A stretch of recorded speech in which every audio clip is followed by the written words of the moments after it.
Good afternoon and welcome to Match of the Day for two First Division matches in which three of the teams involved, thanks to 3 points for a win, still have a chance of qualifying for Europe. Later we shall see two of them, Nottingham Forest against Spurs. But we start with the topsy-turvy world of Brighton, FA Cup semi-finalists, yet relegation candidates, who play Everton. And the dramatic final minutes force referee Clive Thomas to stand up and be counted once again. Although the whimsical smile indicates some disappointment with that half volley. Well, a worthwhile hour coming up then, but first let's catch up with the news from David Icke. Well, serious injury problems for Sheffield Wednesday and Arsenal as they approach next Saturday's FA Cup semi-finals. And there's apparently some concern about the future of the West Bromwich Albion fullback Brendan Batson, who's been out of football for 6 months with a knee injury. We'll also have action from the top of the second division in England and the top of the Premier Division in Scotland. So we start the action in the summer sunshine by the sea in a season for Brighton and Hove Albion that's not been without its cloudy moments. Their opponents, Everton, have had their good spells and still chase a coveted European place. Your commentator is Barry Davis, who as always is fast with the facts and the figures. The penalty spots at the Goldstone Ground are much like any other penalty spots around the country. The only difference is that these have become redundant. There hasn't been a penalty on this ground since April the 3rd of last year. Indeed, Brighton haven't had a penalty anywhere for 51 matches. But all things are possible these days for the Seagulls, going well in the league in spite of their current position and, of course, in the FA Cup. And a clear chance this afternoon for number 8, Jerry Ryan, to make the number 8 shirt his for next week's FA Cup semi-final at Highbury. One late change in the Everton lineup. Manager Howard Kendall has left out Steve McMahon. Kevin Richardson, who was at fullback on Monday, moves back to midfield as Gary Stevens is now fit. And for the record, Everton have had just 2 penalties this season. And the referee this afternoon is the experienced FIFA referee, the Welshman Clive Thomas. Everton this afternoon in a change trip, which is all white, and they are attacking the goal to our left. Team in mid-table. Kendall, their manager, saying their season was disappointing, but I think he feels that there are possibilities on this side. A lot has been learnt during the course of this season. And we've seen enough of this fellow, Jim Arnold, particularly in the recent match at Anfield in the Liverpool derby.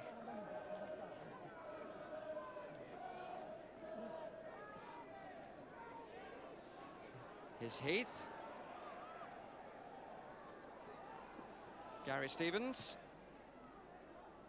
Heath again.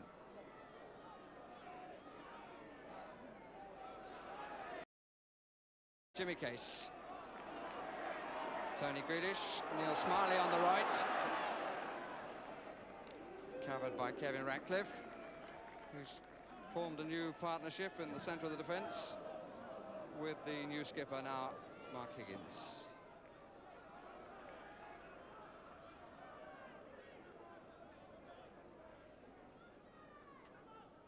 Higgins, Grealish, Smiley pulling wide and square. Grealish making a diagonal run, Ramsey offering himself again. Robinson wants a long cross to the far post, it's come shorter.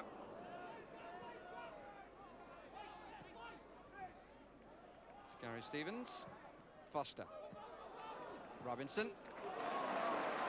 gets applause, but maybe he was a little bit lucky, he didn't get a nick away. Foul by Bailey.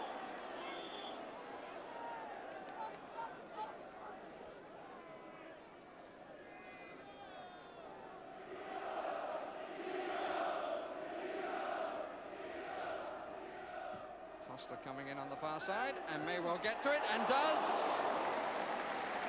And Higgins might wonder why.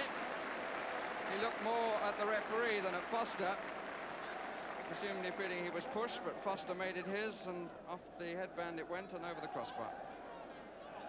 So one skipper beating the other skipper in the air.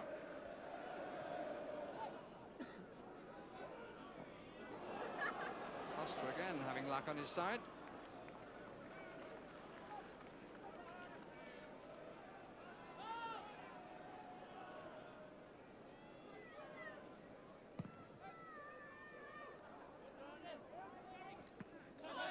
Bailey.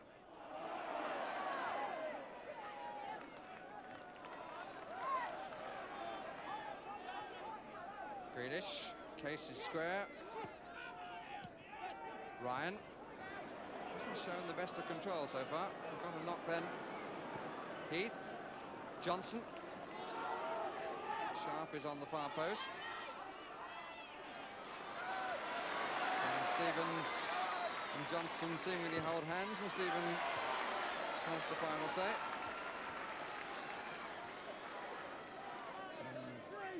And unfortunate not for Ryan. Back of the thigh, it seems. Foster.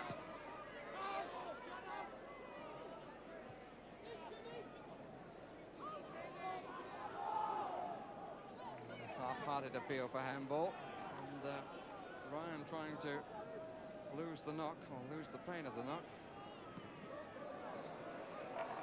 And that's up on the roof from Gatting. Then it comes, and Brighton make their substitution. PEARCE comes on in place of the injured Jerry Ryan.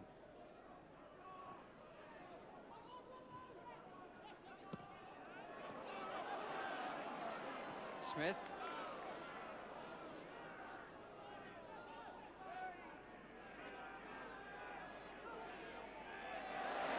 Well won by Steve Gatting, who's now moved into midfield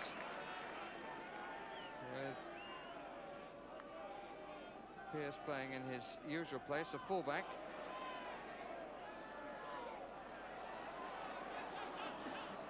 Bailey.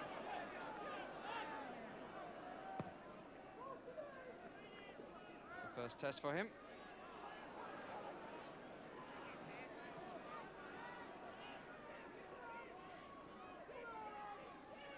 Stevens, Foster, Bailey. Foster with a shake of the head. And Ramsey losing out to Sheedy. 2 turns, 3 turns. Richardson. One of those might-have-beens. But some very sharp turning by Kevin Sheedy. And he laid the ball nicely for Kevin Richardson.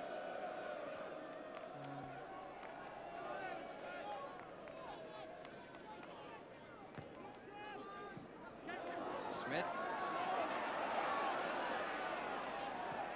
PEARCE making a good run, but pass covered and cut out by Inscoe. Nice touch by Johnson. Here's Sharp. It's Heath who's gone to his right. Sharp in the middle. 3 more arriving.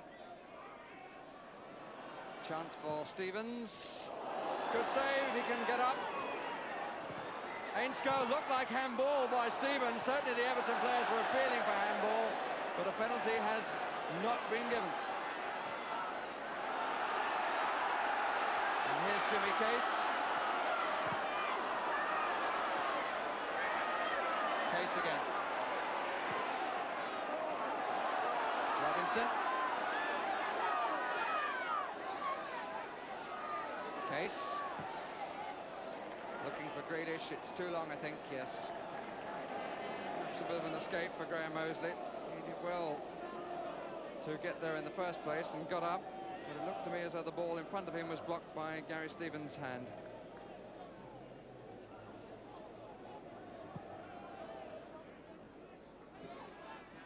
Heath. Foster.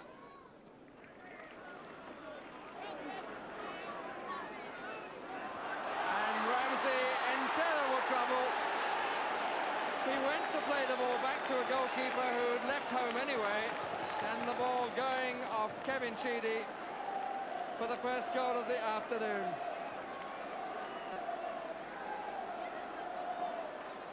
The comparison of dejection and almost embarrassed disbelief on the face of the scorer.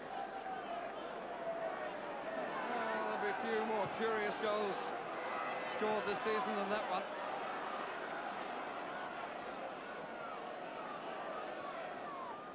And you just wonder Jimmy Melia is feeling now, because really his right back has been, I think, greatly affected by the fact that he will not play in next week's semi-final because he was sent off last Saturday. His whole performance has been way below the standards of earlier games this season.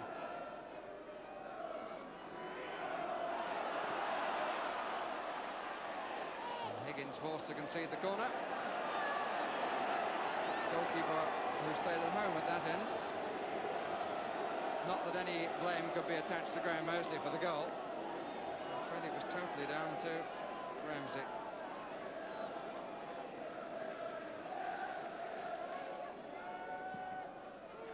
Long for Foster. Stevens, Foster, Gatting, and the goalkeeper kicked it away with his right foot. But Everton seemingly unable to control Steve Foster in their own 6-yard area and a little wider.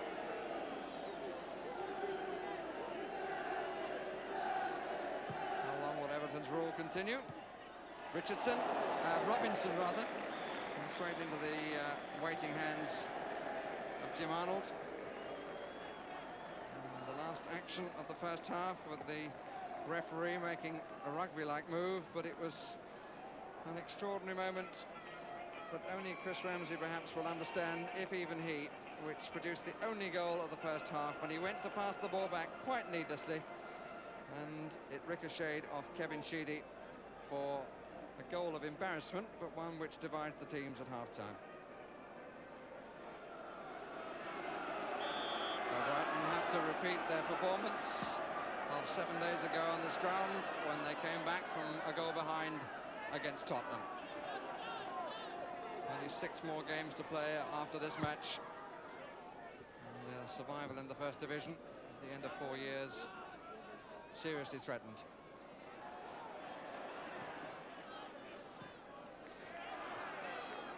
In that time they finished 16th, 19th and 13th. With those games to go, started today's match in 20th place with 35 points.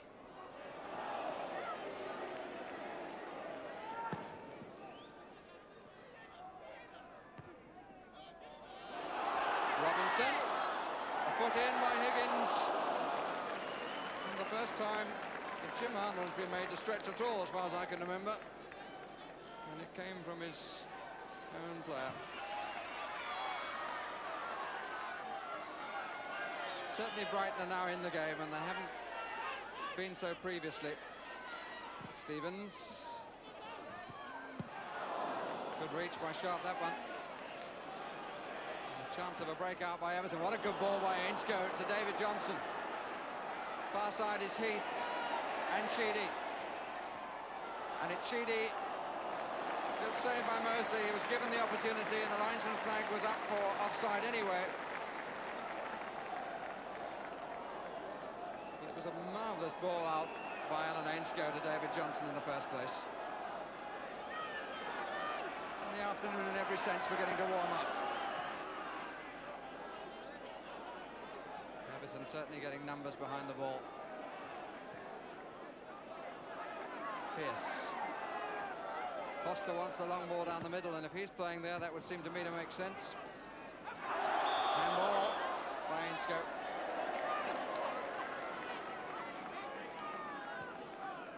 Ainscough suggesting the ball came up.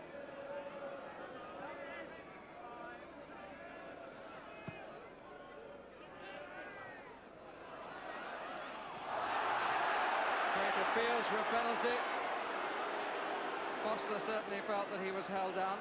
Mr. Thomas, who had a good view of it, thought otherwise. 15 minutes left. Brighton on the wrong end of a 1-0 score. And with just 2 more home matches in desperate need of changing the picture in this last quarter of an hour. Away fixtures too include games at Norwich and at Birmingham. And here's Sharp. And Richardson somehow blocked by Pearce when it looked as though Everton must score. Well, they're living dangerously, and they're still alive, the home side, and the crowd have responded to their attitude. Ainscough concedes the corner. find a decent corner this time. And it's all cup-tie stuff. Put it on my head, he seems to be saying. But he won so much at the start of the match, and now he's playing as a forward, has seen so little of the ball. Stevens. Oh, and turned over the top by Smith. Wouldn't have gone in, or at least the goalkeeper would surely have got there. But the extra header from Smith curling the ball over the crossbar.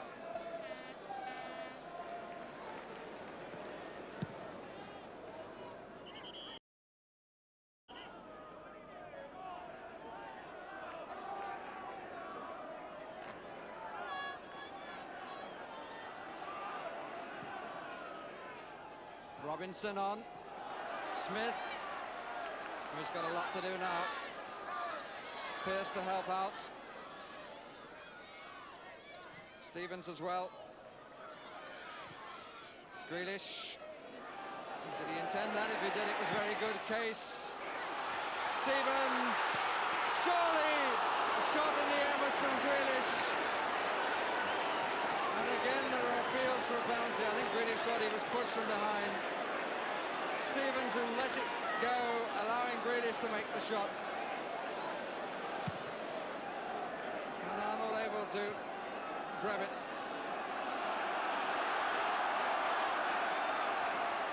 There's a great deal of huff and puff. Everton's house still standing. Here's Foster.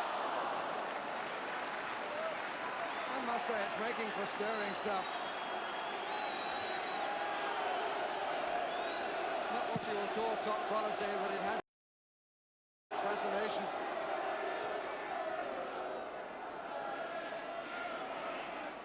Everton's last away victory was by curiosity at Norwich. The end of January. Here's Robinson.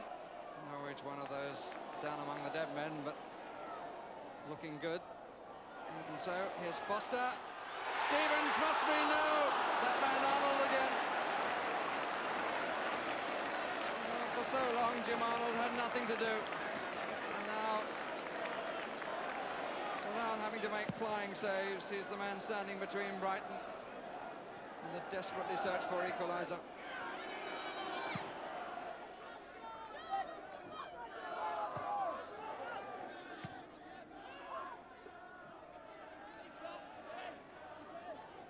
Getting. And Brighton are down to the last 5 minutes.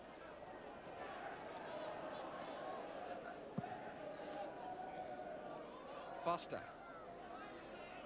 Bailey. It goes backwards for Everton as often as it goes forwards.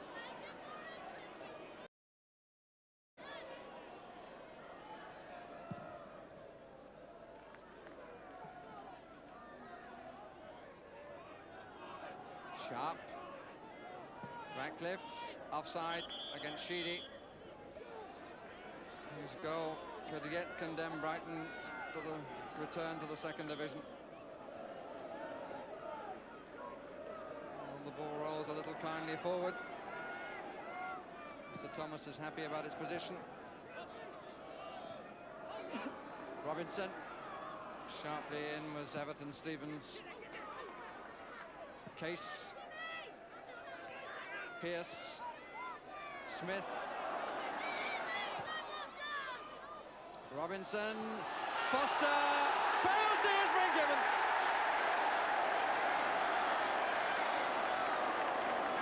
Higgins' challenge on Foster, who in all conscience was looking for it.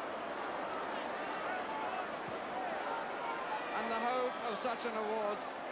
Complaints from the Everton defenders. But a penalty has finally been given here at the Goldstone ground.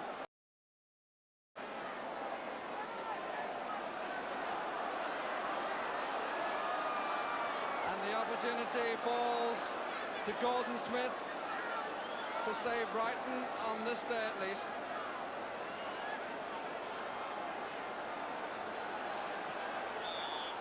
Smith against Arnold, who with the help of a post saves it. The penalty will be taken again. The goalkeeper moved.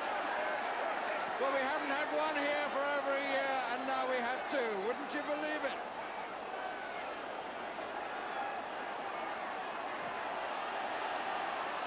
And a booking for Bailey. Follows, I think, an earlier booking for Higgins. And the referee would also like words with Graham Sharp. Well, there's more conversation than football at the moment, and we wait for penalty number 2. The same participants will take part in the competition. Would he place it the same way, Gordon Smith? Yes, he does, and truly so! There is hope yet.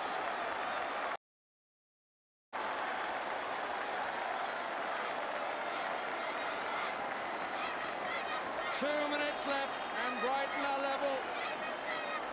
And scenes worthy of a championship win. And hang on a minute, it's another booking.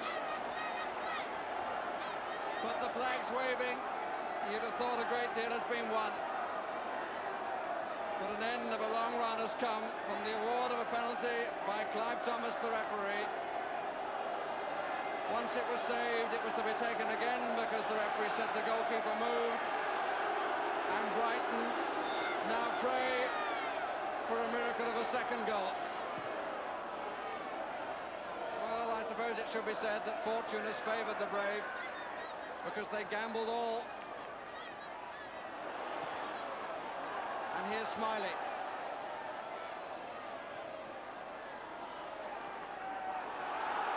Stevens and Foster.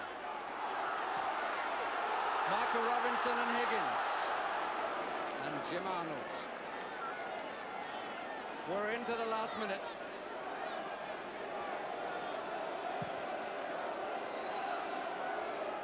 On by Sharp. Foster didn't know he had it. Gary Stevens. Offside against Sharp. Everybody moves forward except Mosley. Howard Kendall looks very pensive. And one doesn't have to be too clever to guess his feelings on the matter. Bailey.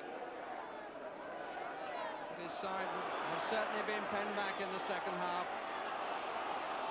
Free kick against David Johnson, who is, I believe, among the number booked. But it would be very difficult to be accurate about that, because the book was being shown to a number of white-shirted players. And there'll be a bit of time for Mr. Thomas to add on, I'm sure. The whistle has gone, the goal will not count. There was a push. Way outside the area.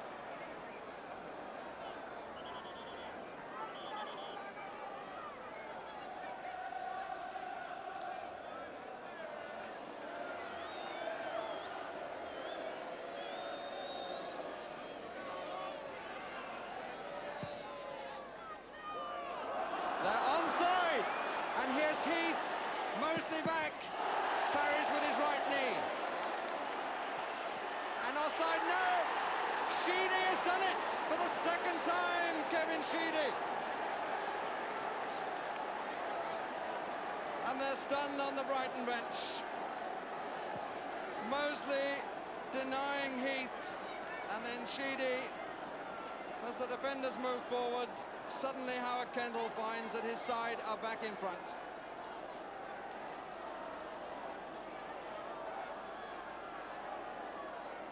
Hold on to it this time, it's the end. Seemed to be the message from Howard Kendall. And what an extraordinary end.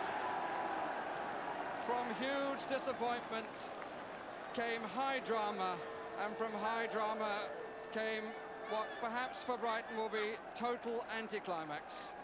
Having fought so hard to get back, in the end they're denied by Kevin Sheedy's second goal. And Everton go away with a 2-1 win.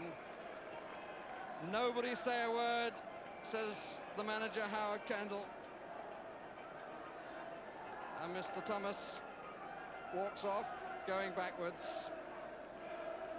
Smiles from Howard Kendall, but these are worrying moments for him.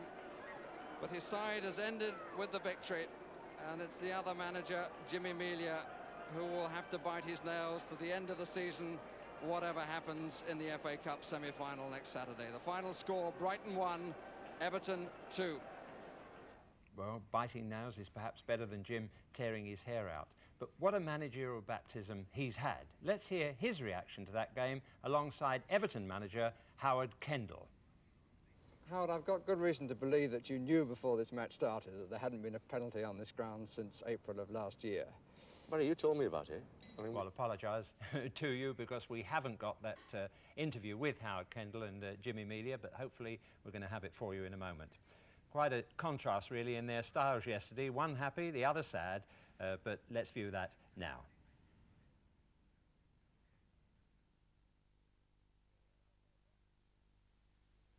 Howard, I've got good reason to believe that you knew before this match started that there hadn't been a penalty on this ground since April of last year. Barry, you told me about it. I mean, we talked before the match and we thought, well, Clive Thomas is the referee today. They haven't had a penalty here for a long time. What are the possibilities of one today? And you've seen one. We've seen two. What was your reaction to the original verdict? I thought he could have given it. I thought that Mark Higgins stepped in. I don't know which Brighton player it was, but he stepped in his way. I thought it was a little bit harsh, looking at it from where I was. But he elected to give a penalty. And on the retake, did you know what the reason was for the retake? I think the linesman signalled, actually, that the keeper had moved. But it was a tremendous save. A little bit unfortunate, so near the end. We've had enough chances today, really, to kill them off, and he won one a minute to go, or less than a minute to go. But we battled back and we got the winner. What was your feeling there at 1-1? At 1-1, we thrown it away, without a doubt. I mean, we've had chances today to kill them off. It's the same old story, really, because we're playing well, I believe, and we're creating chances, but we're not putting them away. I mean, if I can be critical, I mean, it's the goal return from our two strikers in terms of games played. That is the disappointing aspect of the season up to now. But it was going to be Kevin Sheedy's day, wasn't it? It normally is. He's a good player, and he's waiting with 11 goals now. If he claims the first one, I don't know whether or not he got a toe to it. But he's 11 goals now from left side of midfield. Tremendous footballer, and the goals were a bonus.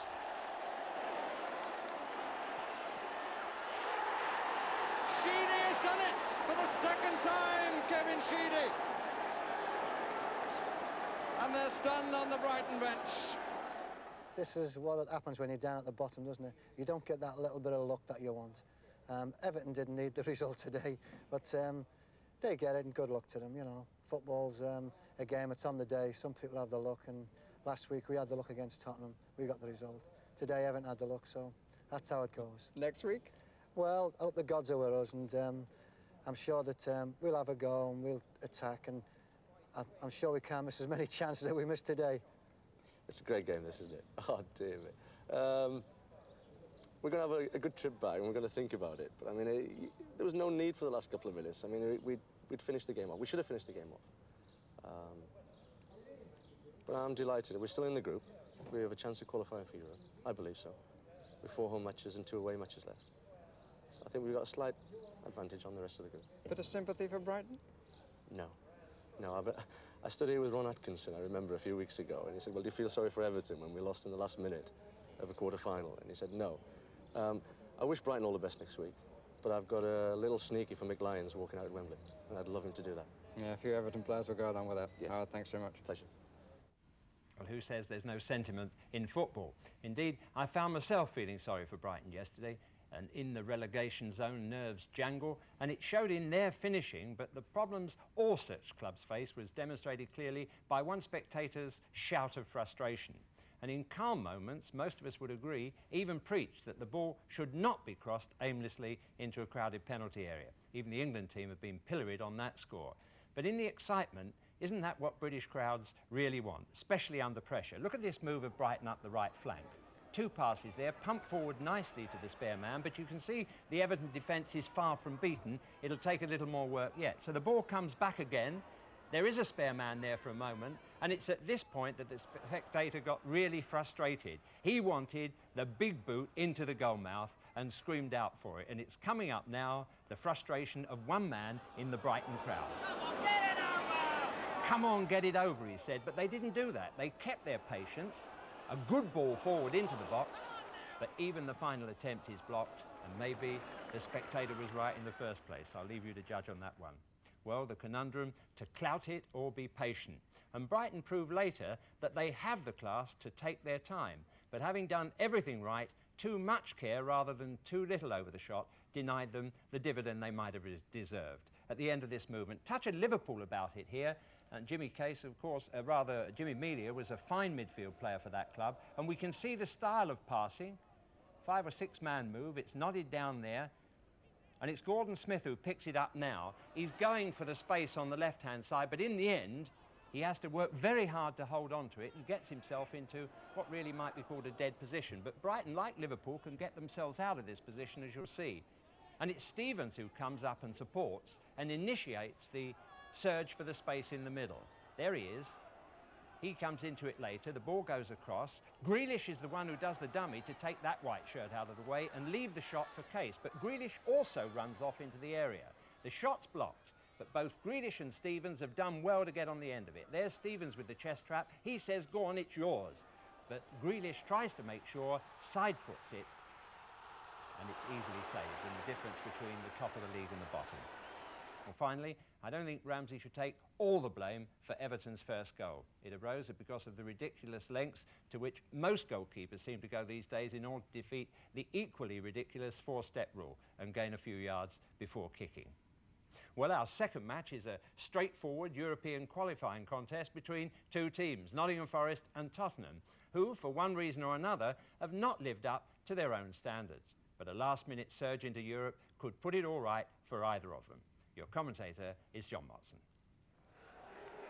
Captain Ian Bowyer has a particular reason for hoping Forest qualify for next season's UEFA Cup. He has winners' medals in the 2 other European competitions, the Champions' Cup twice with Forest and the Cup Winners' Cup with Manchester City when he was 18. Bowyer is now 31 and the team he leads today shows just one change from the 11 which finished on the winning side at Coventry last Tuesday. At number 4, Bryn Gunn returns for the injured Chris Fairclough. Indeed, centre-back has been a jinx position for Forest this season with the retirement of Einar Ors and the current injury to Colin Todd. Spurs, on the other hand, have got their partnership of Graham Roberts and Paul Miller together again. It's the side which beat Arsenal 5-0 with Hoddle, Ardiles, Crooks and Price all in the reserves today, and even Steve Perryman, returning after suspension, can only make the substitutes position. And it's our first chance to see Alan Brazil in a Spurs shirt. He won a UEFA Cup winners' medal with Ipswich 2 years ago. Brian Clough on his way to his seat. He's never actually managed a team that's played in the UEFA Cup. Spurs in white start this match 2 points behind Nottingham Forest. So victory this afternoon on what's been a fairly good ground for Spurs down the years would put them in front of the side they face today. Forest beginning the match in 5th place, wearing the red shirts. Viv Anderson.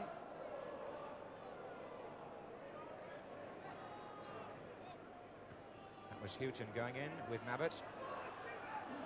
John Robertson. The signs are that Walsh will play on the left for Forest, the side he favours. That's him on the ball now. And John Robertson beginning the match more on the right. Back again to Walsh. Ken Swain is making the extra man down the left. Hodge is underneath it, and the header out was by Tony Galvin, giving Forest an early corner. Willie Young has gone forward.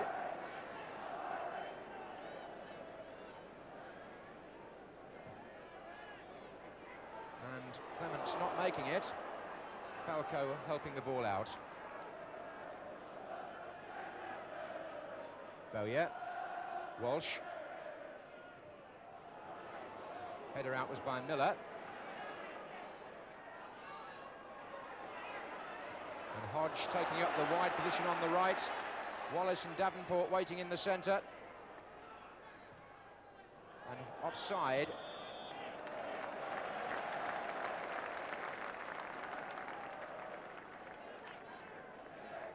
The referee this afternoon is Ray Guy from Merseyside. There's Houghton.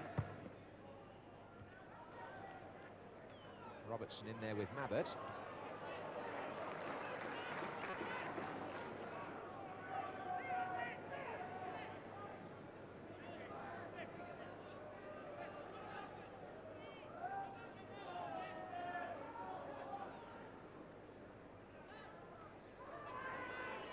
It's Hodge. Walsh is free on the left, and the through ball to Davenport finds him offside.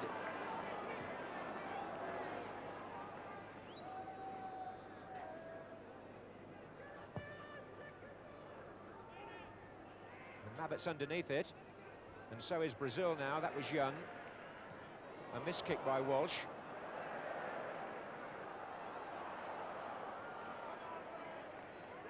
Oh dear me, it wasn't a very good ball from Archibald. Gave Miller no chance at all.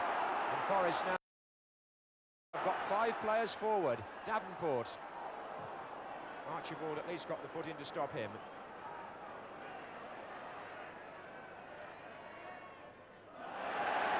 Nicely done by Anderson. Wallace. Davenport. Robertson. And they're trying to stay onside. That's a fine ball out to Walsh by Robertson. And here's Davenport. It was Miller who got a foot in, and then Mabbott. And little Gibson trying to find Falco. Flattened by Willie Young.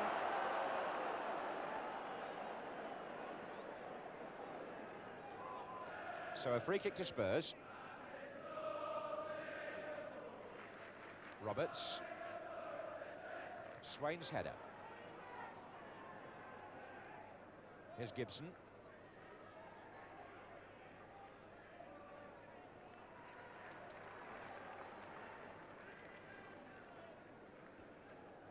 It's a match which up to now has developed no real pattern on either side.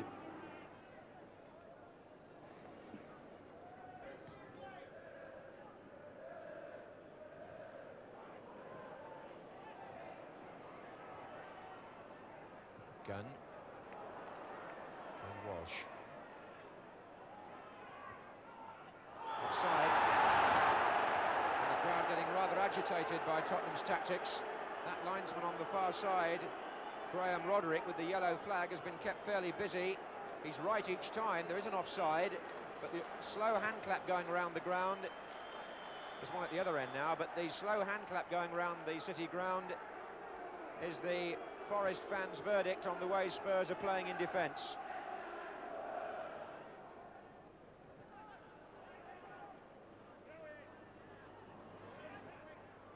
Wallace. Walsh. O'Reilly. Gibson. And it's a fair ball, but just a yard ahead of Brazil. Gibson at least trying to get Spurs into a penetrating position, and Brazil was just short of latching onto that.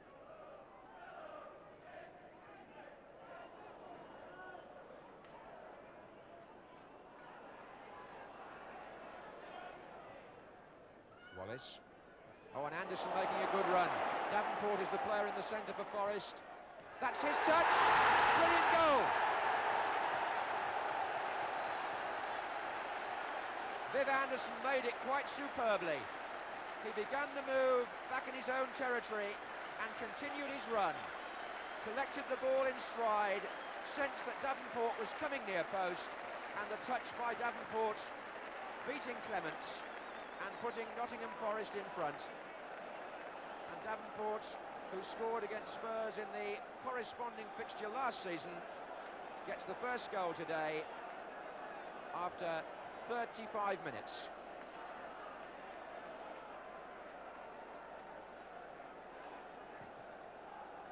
And prior to that, neither goalkeeper had been really troubled. It had been a scrappy and uneventful half, and then Davenport, with a superb touch, getting an elbow in the back for his pains, puts his side ahead.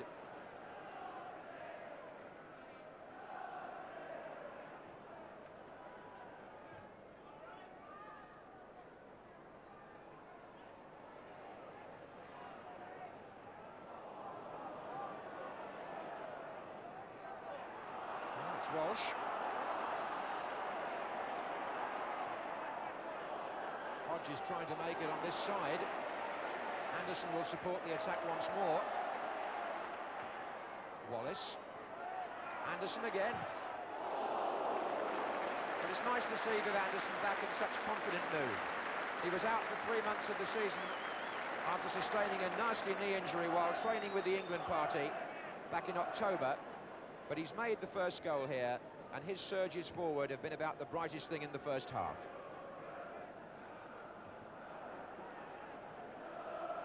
Walsh. Davenport. Walsh again. Swain now linking up.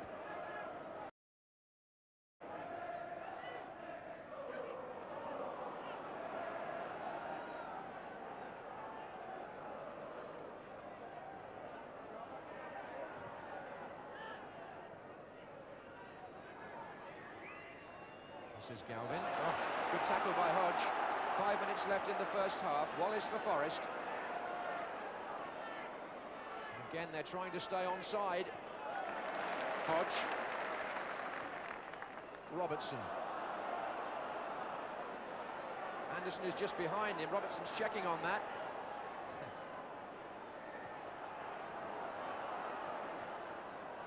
Davenport. Hodge taking over nicely. And this is Bowyer. Oh, I say that's a beautiful shot.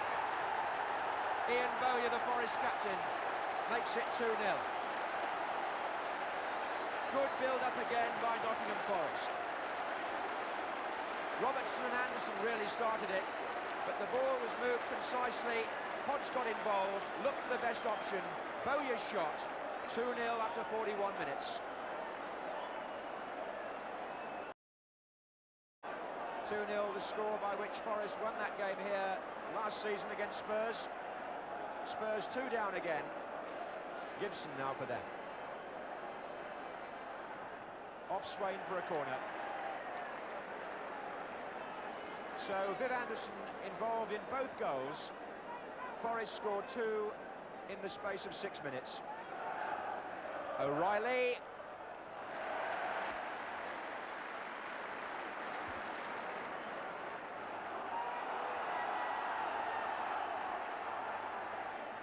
Here's Davenport. Shows a nice appreciation of the game when the ball's on the ground, the Forest number 9. Here's Walsh.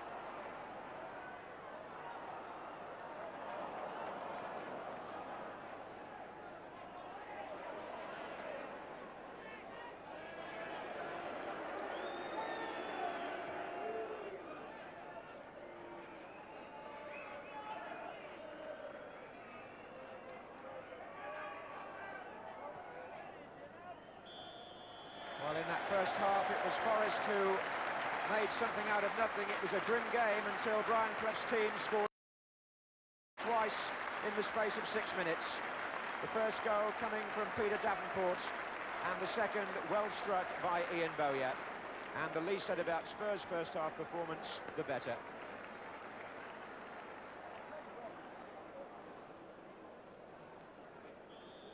Forest are going for their 3rd win in a row here. The ball given away promptly by Robertson. Here's Brazil. And this comes after a run of 9 matches in the league without winning for Forest. Here's Houghton. Anderson.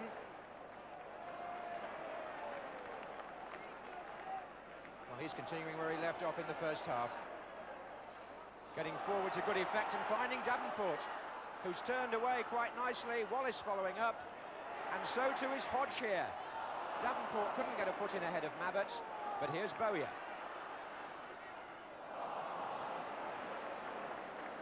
Could so easily have been 3 there for Forest, and again Anderson would have been the provider.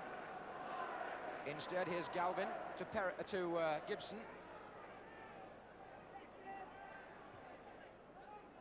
Brazil is up. Here's Falco. And the goalkeeper not doing terribly well. Van Breukelen perhaps would have hoped to hold that, but he needed the help of Bryn Gunn.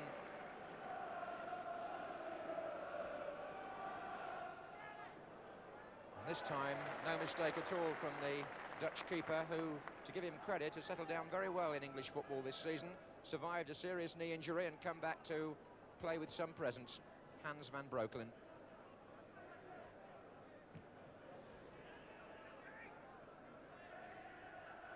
Header was by Walsh to Wallace, and he got charged in the back by Graham Roberts.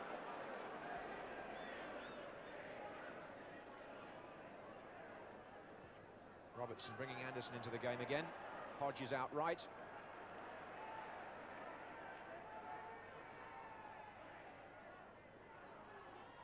Took the ball over the line, did he? Well, the referee seems to think Houghton got the last touch. It's a corner. Hodge, Anderson. And again, Young stays forward.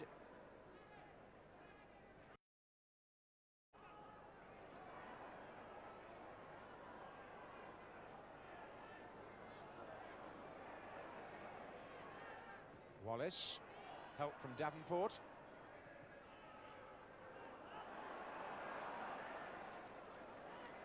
Swain, oh, that's a good ball.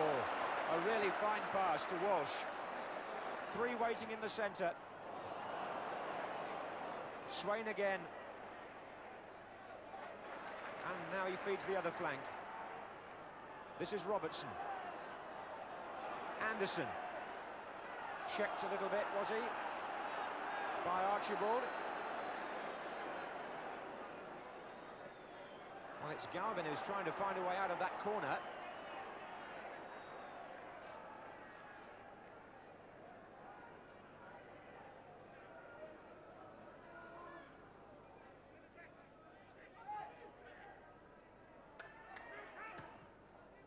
Forward by O'Reilly, and Brazil is in here and scores off the post. His second goal for Spurs. Long ball pumped forward by Gary O'Reilly. It caught Willie Young rather. Brazil got goal side of him, and on his weaker foot, the right, he steered the ball wide of Van Breukelen, in off the far post. And Spurs are back in the match after 56 minutes.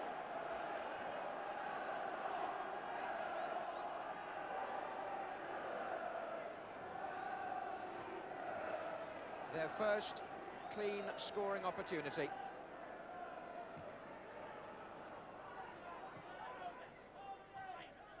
And Davenport beaten by Houghton. Robertson, not quite what he intended, but the ball moved on. Davenport caught one on the leg there from Graham Roberts, and the Spurs captain has his name taken.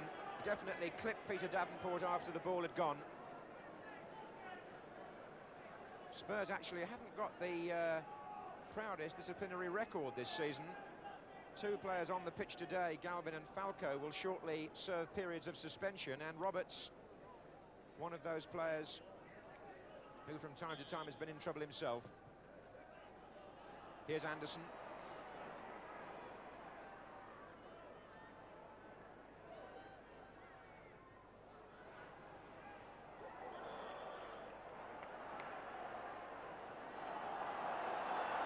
Well, the little challenge there was Houghton and Hodge, and the game suddenly turning rather sour. Steve Hodge goes into the referee's book within a minute of Graham Roberts having his name taken. So the England under-21 international is cautioned. And he was sent off earlier this season as well.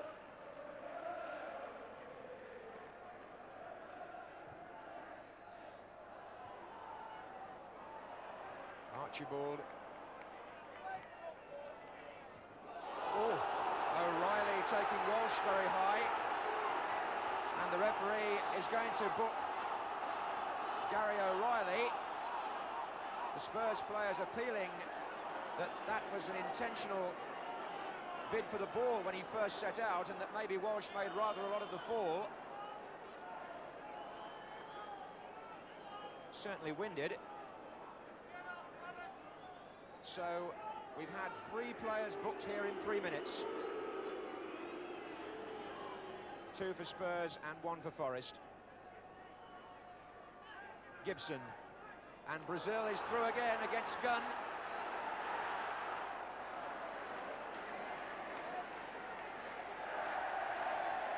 this match has changed completely. He thought that was a corner. The referee gave a go kick initially, but then checked with his linesman and was big enough to change his mind. It's a corner to Spurs.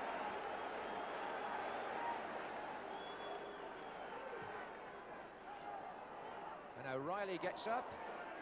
Mabbott! 2-2. And Gary Mabbott, once again, a thorn in the side of Nottingham Forest. He scored twice against them at White Hart Lane back in September, and he struck that one with venom and accuracy.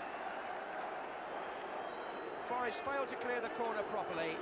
Mabbott drove it hard and true, and Spurs are level after 64 minutes.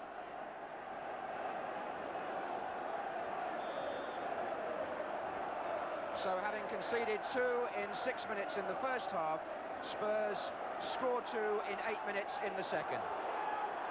And there's a danger now that the match is going to get out of hand, because the referee, in that little spell prior to the second Tottenham goal, booked 3 players, and the tackles are flying rather, and the reaction sometimes exaggerated. Anybody's match now.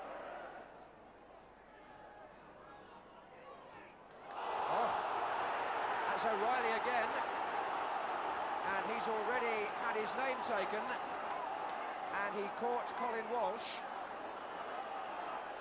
Now this is where the referee is in something of a dilemma. However serious the offence may or may not have been, it was his second.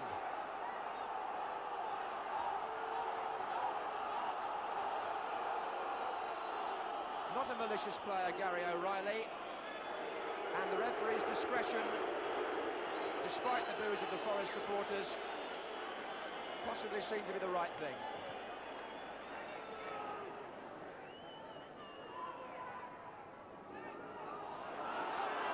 O'Reilly.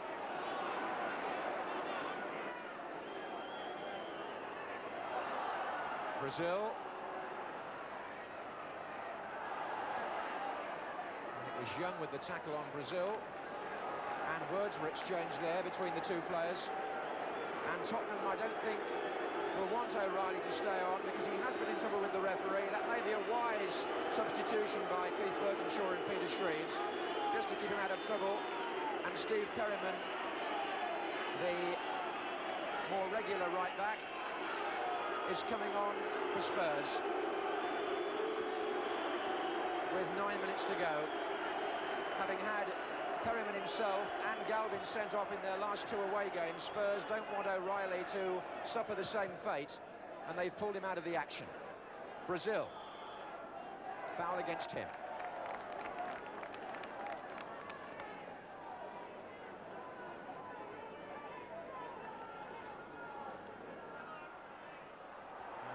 Perryman gets involved in the action. Galvin. Miller. And if Brazil can kill this, he has. Took it down brilliantly, Alan Brazil. It's funny that he's one of the best finishers in the business normally, and seemed to have done the hardest part. The way he killed that ball from Paul Miller was excellent. Took it in his stride and threw off the defender, but for once, the shot was high and wide. That's Falco. Corner given, and Spurs to the last here, looking the more likely scorers, the more likely takers of the extra 2 points at stake. How the game has turned.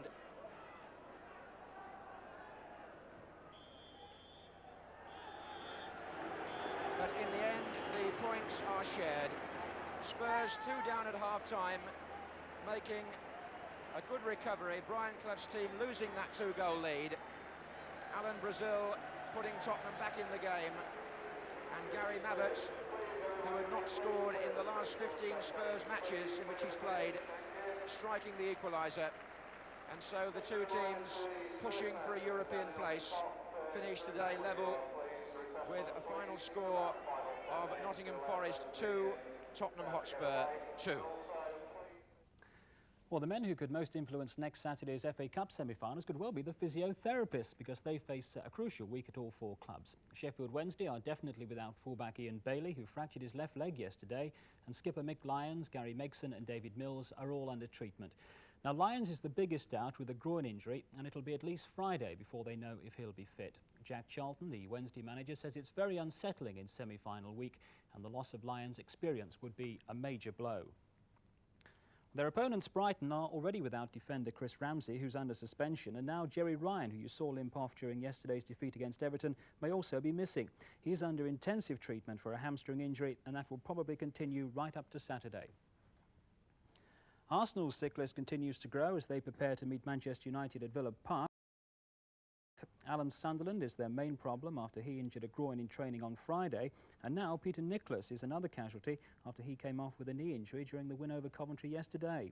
Goalkeeper Pat Jennings, who's missed the last 5 games, and David O'Leary, who injured an ankle on Easter Monday, are also still far from certain to make the semi-final. United, meanwhile, are a little better off, although they too have their problems. Steve Coppell's knee injury, which he suffered on Easter Monday, hasn't responded to treatment as he'd hoped, and he's a doubt, although he should play, while Kevin Moran is still under treatment for the ankle injury, which has kept him out since the Milk Cup final a fortnight ago. A late decision expected on him, but at least Brian Robson made a successful return for United yesterday. Well, still with injuries, there's apparently some concern about the future of Brendan Batson, the West Bromwich Albion fullback, who's now been out of the game since October the 30th with a knee injury. He had a cartilage operation and should have been playing again within 6 to 8 weeks. Instead, he still hasn't played after nearly 6 months. I am worried, he said, because the knee has shown no signs of improvement for several months. Well, Middlesbrough's Kevin Beattie, the man who knows more about injuries than anyone in the game's history, I would think, is out for the rest of the season. He's already retired from football once with knee trouble at Ipswich, but now it's a groin injury that's plagued his comeback at Middlesbrough. He came on as substitute yesterday to play for the first time since February, but the groin went again, and so that's it, I'm afraid, until next season. Some people have all the luck, don't they? Well, still in the second division, Fulham, Leicester and Leeds are shaping up for a real set-to in the closing weeks to see who joins those apparent certainties, Queen's Park Rangers and Wolves, in the first division next season. And Fulham have to go to Leeds on Saturday. The big game yesterday, though, was at Loftus Road, where Leicester desperately needed at least a point at the leaders, Queen's Park Rangers. But they didn't look like getting it when John Gregory headed Rangers in front seconds before half-time.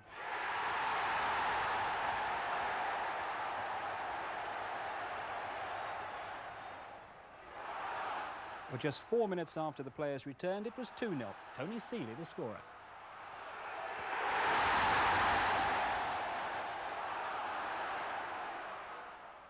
But then stepped forward Leicester's leading scorer, Gary Lineker. Alan Smith and Ian Wilson gave him chance number 1.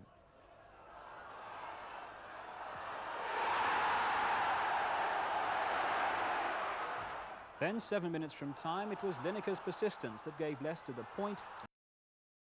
Lineker, his 24th goal of the season.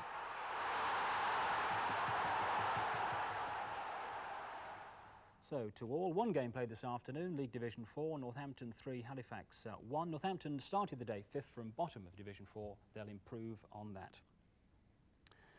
Well, in Scotland, the team of the week, Aberdeen, who won 5-1 in the Cup Winners' Cup on Wednesday, had a real letdown at Rangers. They needed to win to keep the pressure on Celtic and Dundee United, but win they didn't. Archie McPherson is the commentator. That's Weir, a lot of curl in it. McLeish, it's in, 1-0. It didn't look as if the ball was going in. Eventually it seemed to droop and was very lazy, but in it went, off the head of Alec McLeish, and they're 1 up.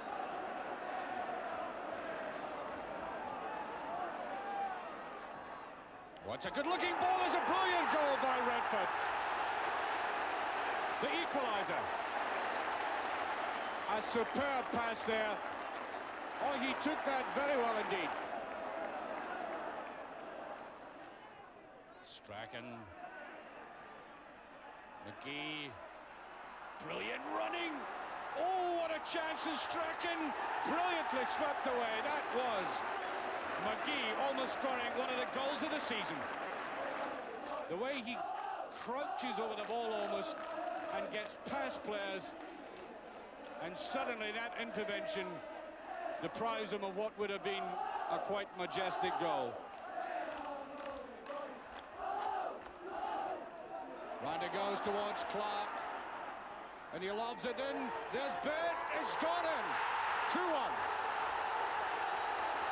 Well, that's all for today.